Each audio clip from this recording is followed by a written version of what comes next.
फरीदाबाद की तनीषा खान ने मुंगेर आकर हिंदू रीति रिवाज से शिव मंदिर में नीतीश कुमार से शादी की। मां के मरने के बाद सौतेली मां और पिता से प्रताड़ित होने के बाद यह फैसला लिया। लड़की के परिवार वालों को परेशान नहीं करने की लगा रही है गुहार। पिछले 3 वर्षों से चल रहा था दोनों का प्रेम प्रसंग। 28 अक्टूबर 2022 को दिल्ली से अकेले मुंगेर पहुंची। 12 दिसंबर को खड़गपुर पंचवर्धन मंदिर में हिंदी रीति रिवाज से शादी की।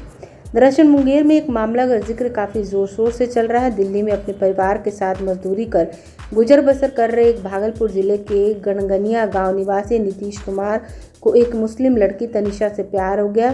पिछले 3 वर्षों से ये दोनों एक दूसरे से मिलते जुलते थे। वहीं तनीषा ने मुंगेर के हवेली खड़गपुर आकर हिंदू धर्म को अपनाते हुए पंचवदन शिव मंदिर में नीतीश से शादी कर ली। इसके बाद इन दोनों ने भागलपुर व्यवहार न्यायालय में एक पत्र भरकर अपना विवाह को रजिस्टर करवा लिया। दोनों अलग अलग समुदाय के होने के कारण ये डर कर जी रहे हैं। इन दोनों को डर है कि लड़की के परिवार वाले फरीदाबाद पुलिस में बेटी के अपहरण की शिकायत दर्ज करवा दी है, जिसकी वजह से ये दोनों काफ़ी भयभीत हैं और अपना ठिकाना बदलने पर मजबूर हैं।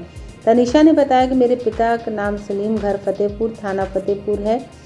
मेरे पिता दवा की दुकान चलाते, जबकि मेरी माँ पिता के टॉर्चर की वजह से बहुत पहले मर चुकी हैं। तनीषा ने बताया कि माँ की मृत्यु होने के बाद पिता ने दूसरी शादी कर ली और दोनों मिलकर मुझे परेशान किया करते थे।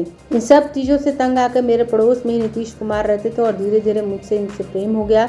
जिसके बाद 3 सालों तक हम एक दूसरे से मिलते थे, बातें करते थे। जिसके बाद मैंने नीतीश से शादी करने का मन बनाया, लेकिन पिता को इस बात की भनक लग गई और मेरे परिवार वाले द्वारा इसके परिवार को टॉर्चर किया जाने लगा। जिसके बाद हम लोग वापस आ गए। उन्होंने बताया कि पिता का फिर से वही रवैया देखकर मैं अकेले ही दिल्ली से नीतीश की मौसी के घर मुंगेर आ गई और 12 दिसंबर को हिंदू धर्म अपनाकर शिव मंदिर में शादी कर ली। सर वो हिंदू धर्म से हैं, सर मैं मुस्लिम धर्म से हूँ। सर उन्होंने मेरा दुख दर्द समझा। सर हम दोनों एक दूसरे से मिलते थे, मतलब वैसे नहीं, बात भी किया करते थे हम दोनों। मैं उनसे बहुत ज़्यादा प्यार करने लगी थी।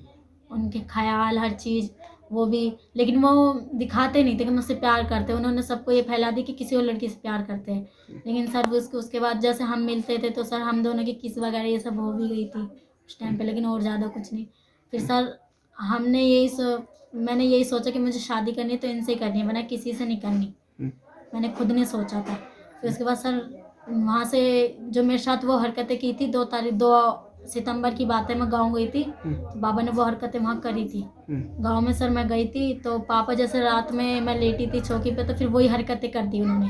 तो उसके डर फिर मैं ऊपर गई छत पे, तो मैंने अपने एक बड़े पापा का लड़का है, मैंने उससे कहा कि भैया मुझे यहाँ सोना है, लेकिन वहाँ से मेरा मुँह भींच के लिया है रात को। फिर मेरा सर हाथ जला दिया। फिर उसके बाद सर मैं वहाँ से सीधा फिर वापस गोची आए, हम यूपी से दौलतपुर कला से वापस आए। फिर उस दिन सर पापा घर पे नहीं थे, तो उस दिन मैंने सोचा कि मुझे अब तक नहीं, मैंने इतना कुछ सह लिया, लेकिन आगे नहीं सहना कि आगे ज़्यादा ही बात बढ़ जाए। मुझे उन्हीं के पास जाना चाहिए जिससे मैं प्यार करती। सर मैं इनके पास गई, इनके पास सर इनके घर गई थी। मैं घर गई तो इन्होंने मुझे डांट के भगा दिया कि जा तू यहाँ से, अगर ऐसा कुछ कह दिया कि तू जाया, मुझे नहीं भला। मैंने फिर सर मैं रोते हुए सीधे चली गई। मैंने कहा मैं अपनी फ्रेंड के घर जा रही हूँ और जब बात देखी जाएगी जब, लेकिन मुझे नहीं सहना, क्योंकि मैंने बहुत सह लिया अब तक जो पापा ने हरकतें की, लेकिन अब नहीं, क्योंकि मैं मर जाऊंगी, लेकिन मैं ना किसी से शादी करूंगी तुम्हारे सिवा, मैंने कहीं वो कुछ। सर मैं ऐसे कह के चली गई। सर गुड़गांव में MG रोड है सर, वहाँ पे मैंने फ़ोन किया, उस लड़की ने कहा कि MG रोड है गुड़गांव में, वहाँ जाओ। सर मैं MG रोड पे रात को पहुंची मेट्रो से। सर वहाँ मैंने कॉल की उस लड़की के पास, सर उसका नंबर ही नहीं लग रहा, बंद बता रहा, स्विच ऑफ बता रहा है। फिर सर मैं परेशान हो गई कि मैं रात भर यहाँ क्या करूँगी, कहाँ जाऊँगी कहाँ नहीं। सर उसके बाद सीधा मैंने इनके पास फ़ोन किया तो इन्होंने कहा तू वापस आ।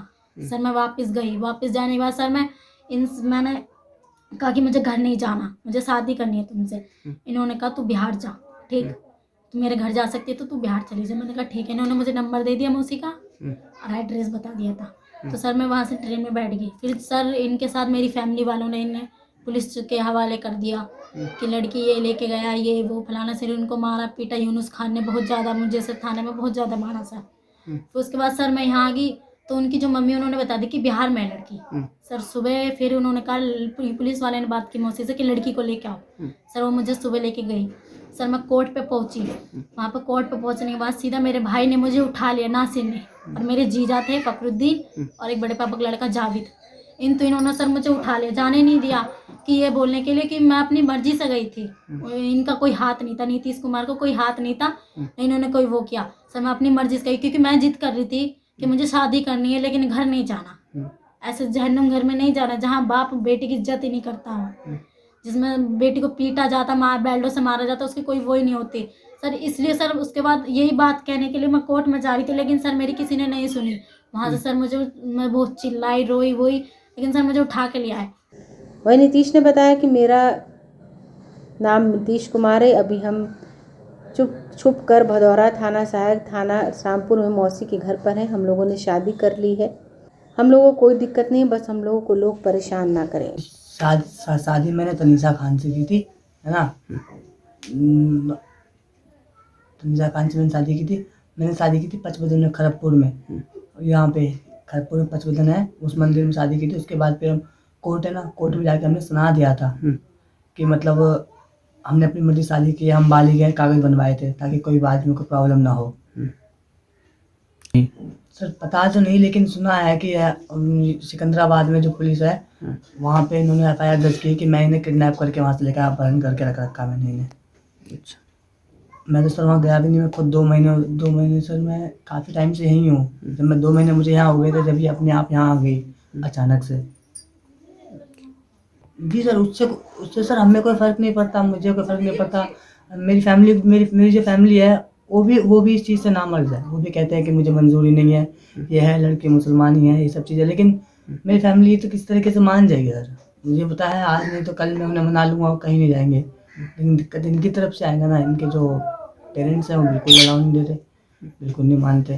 कह रहे हैं कि लड़का हिंदू है, मैं नहीं चाहिए ये वो। और मैं सर इसके पापा तो ज़्यादा पैसे वाले हैं, हम पे तो सर बिल्कुल कुछ भी नहीं है, इसी मारे और नहीं मानते, तो परेशान कर रखा है बिल्कुल। सर मैं ये चाहता हूँ कि हम मेरी फैमिली को किसी भी तरीके से दिक्कत ना हो, हम दोनों कहाँ हैं। और सर एक और चीज़ कहते हैं कि नाबालिग है, सर लड़की नाबालिग कहीं से नहीं है। आधार कार्ड देख लो, अंगूठा लगवा लो, जो चाहे वो करवा लो, लड़की किसी एंगल से नाबालिग नहीं, लड़की बालिग है। इसी बस झूठ मूठ कह रखे हैं कि लड़की नाबालिग है। वो लोग चाहते हैं कि हम वहाँ पे आके गवाही दें। सर जहाँ मैं रहता हूँ फरीदाबाद बल्लभगढ़ गौची में, वहाँ पे 22 सेक्टर कोर्ट है सर। जब वहाँ पे हमें नहीं जाने दिया, जहाँ उनका सिर्फ एक मकान है सर, ये मुझे यूपी बुला रहे हैं सिकंदराबाद में। वहाँ तो सर बिल्कुल उनका पूरा गांव है, वहाँ सर कोई मतलब ही नहीं बनता।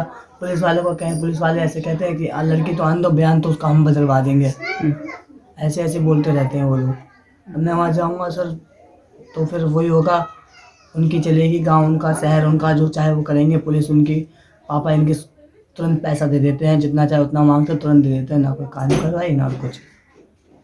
घर वालों को परेशान करते हैं। मेरे दोस्तों से पता चला, मेरे दोस्तों से कि मतलब मेरा भाई है एक और बड़ा, 3 बड़े हैं वैसे तो, 2 तीसरे नंबर पे है, उन्हें पुलिस वाले उठा के ले गए थे, 6 दिनों तक बंद करके रखा था। और फिर मेरे पास, मैंने उनके पापा के पास फ़ोन किया, मैंने कि अंकल मेरा भाई भेज दो, ये वो। पहले मतलब पता नहीं था कि लड़की हमारे पास है, अब मैंने बता दिया कि मेरे पास है, मैं पहुंचा दूंगा। लेकिन कह रहे पहले तू आए मेरे पास, उसके बाद मैं बताऊंगा कि लड़की तेरा भाई कहाँ गया पड़ा है। बिल्कुल जान के दुश्मन बने पड़े हम दोनों के। सर मैं नहीं चाहता कि मैं इसे वहाँ भेजूँ, अगर मुझे जाना होता, मेरे बोलने से कुछ हो जाता तो सर मैं चला जाऊँ, लेकिन मैं इसे वहाँ नहीं भेज सकता वापस। जिस तरीके से ये रहती थी, जिस तरीके से घर वालों ने रखा है, मैं नहीं चाहता कि दोबारा ये उस जगह जाए, फिर से इसके साथ वही सब चीज़ हो। नाम है तुम्हारा? नीतीश कुमार। नाम है तनीषा। अगर आपने अभी तक हमारे चैनल को सब्सक्राइब नहीं किया है तो हमारे चैनल को जल्द से जल्द सब्सक्राइब करें, लाइक करें, शेयर करें और कमेंट करें। क्या आप पत्रकारिता के क्षेत्र में अपना कैरियर बनाना चाहते हैं? तो आज ही royal Ashoka institute of mass communication and journalism में अपनी जगह सुनिश्चित करें। आर्यभट्ट ज्ञान विश्वविद्यालय पटना से मान्यता प्राप्त 100% प्लेसमेंट के साथ royal Ashoka institute of mass communication and journalism नामांकन जारी है। हमारा पता है DS/16 गायत्री मंदिर के समीप, कंकड़बाग, पटना 8,20,000। आप हमें संपर्क भी कर सकते हैं।